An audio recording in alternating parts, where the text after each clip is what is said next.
The screen flickered to life, casting a cold blue glow across my face in the darkened study.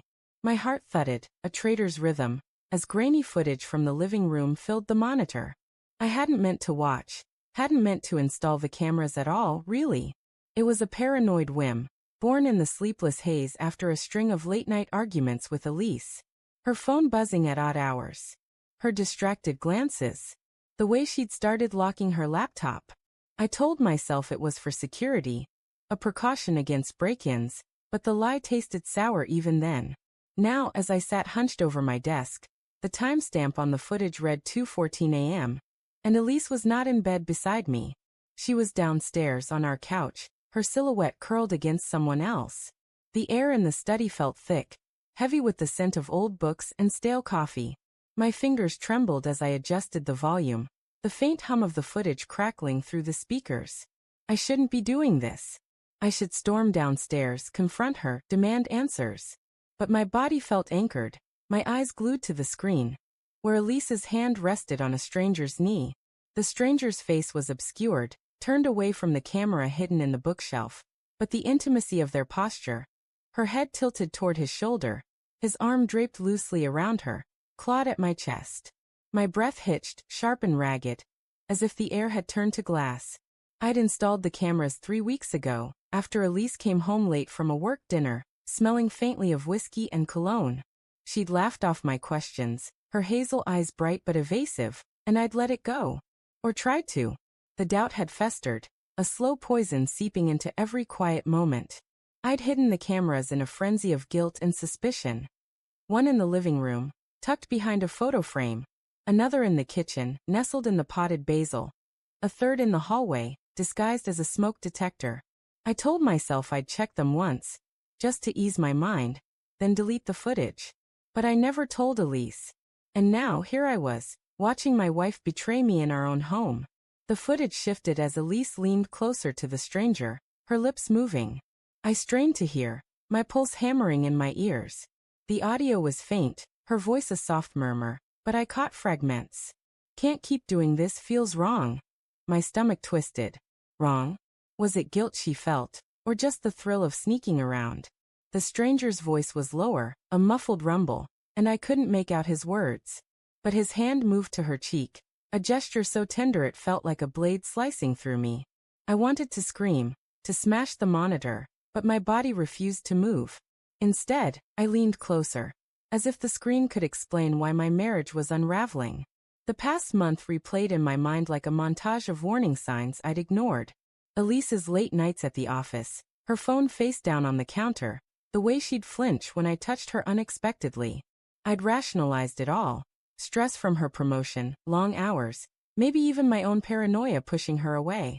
We'd been married 7 years, built a life of cozy Sunday mornings, and shared dreams of a cabin in the mountains. But lately, our home felt like a stage, each of us playing roles we no longer believed in. I'd thought the cameras would prove me wrong, show me Elise reading a book or sipping tea alone. Instead, they'd captured this. On the screen, Elise stood, her movements restless, pacing the living room in her oversized sweater. The stranger followed, his frame tall and lean, his face still hidden. My mind raced, trying to place him. A coworker? A friend? I thought of Mark, her colleague who'd lingered too long at our last dinner party, his laughter too loud, his eyes too fixed on her. Or maybe it was someone new, someone I'd never met. The not knowing burned worse than the betrayal itself. I clicked to another camera, the kitchen feed, but it was empty, the stainless steel fridge gleaming coldly under the moonlight. Elise, I whispered to the empty room, my voice breaking. I wanted to believe there was an explanation, something innocent. Maybe this was a friend in crisis, a late-night confidant. But the way her hand had lingered on his knee, the way his fingers brushed her cheek, it wasn't platonic. It was a language of intimacy I thought belonged only to us. My chest ached with a cocktail of emotions, rage, heartbreak, and a sick curiosity that kept me glued to the screen. What would they do next? Would they kiss? Would they? I couldn't finish the thought. The footage cut to the hallway camera as they moved toward the stairs. My heart stopped. Were they coming upstairs? I froze, listening for the creak of the floorboards, but the house was silent except for the hum of my computer. On the screen, Elise paused at the foot of the stairs, her hand on the banister. She turned to the stranger, her voice clearer now. We need to stop. He's starting to notice. My blood ran cold. She was talking about me. The stranger stepped closer, his face still maddeningly out of frame, and murmured something. Elise shook her head, her expression torn, guilt, fear, maybe even love.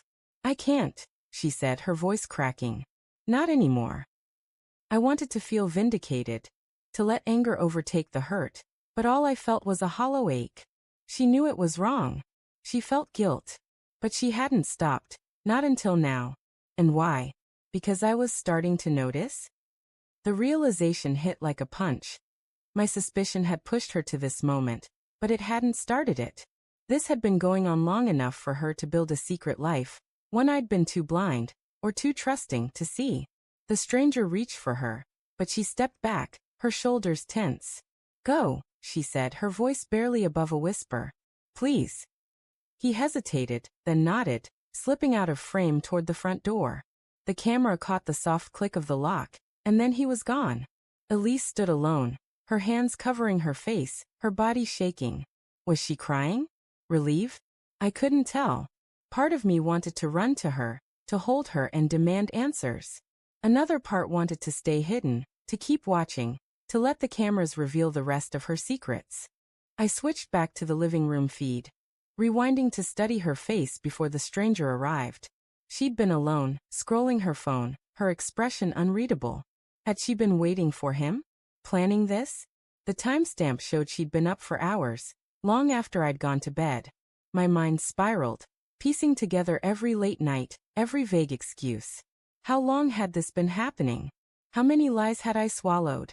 The study door creaked open, and I nearly knocked the monitor over. Elise stood in the doorway, her face pale in the dim light, her eyes red-rimmed. You're awake, she said, her voice small, almost fragile. I scrambled to close the footage, my hands clumsy, but her gaze flicked to the screen. For a moment, neither of us spoke. The air crackled with unspoken questions, with the weight of what I'd seen. I couldn't sleep, I said, the words tasting like ash. Her lips parted, as if to explain, but no sound came. She looked at me, really looked, and I saw it. The flicker of guilt, the fear of being caught. My heart screamed to confront her, to demand who he was, why she'd done this. But my voice faltered, trapped by the cowardice that had led me to the cameras in the first place.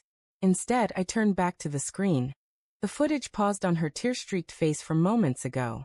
I forgot to tell you, I said, my voice low, trembling with a rage I couldn't fully unleash. I installed cameras. For security. Her breath caught, her eyes widening, and in that moment, I knew she understood. The truth was out, but not the way I'd expected. The cameras hadn't just exposed her. They'd exposed me too. My paranoia, my distrust, my willingness to watch her life unravel in secret.